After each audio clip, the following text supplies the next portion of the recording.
In a significant move, the Union Cabinet has approved the One Nation, One Election Bill, aiming to hold simultaneous elections for both the Lok Sabha and state assemblies across India. A comprehensive bill is expected to be introduced in the ongoing winter session of Parliament. The proposal for simultaneous elections was recommended by a high-level committee headed by former President Ram Nath Kovind. The committee's report, submitted earlier this year, emphasizes the advantages of holding elections for Parliament, state assemblies, and local bodies at the same time. The government aims to streamline the electoral process, reduce expenses, and improve administrative efficiency.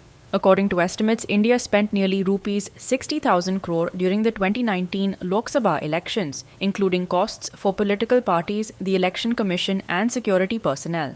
Supporters argue that this proposal could potentially boost voter turnout and save resources.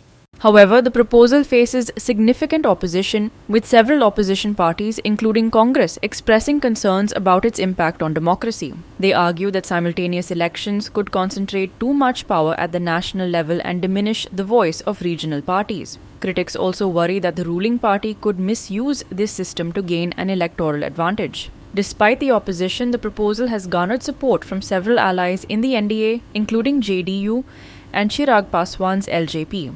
Former President Kovind emphasized that the initiative is in the national interest and could lead to a rise in India's GDP by 1 to 1.5%. He also called on the government to build a broader consensus on the issue, noting that it transcends political interests.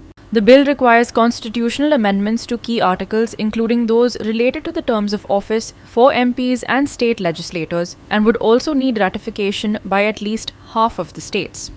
The NDA government hopes that these changes will simplify the electoral process and avoid the disruptions caused by frequent elections. The bill is expected to be sent to a joint parliamentary committee for further discussion, ensuring broad-based support across the political spectrum. As the winter session continues, all eyes will be on whether the government can secure the necessary two-thirds majority in both houses of parliament to pass this crucial legislation. Manish Parab and Omkar Deshprabhu for Goa 365.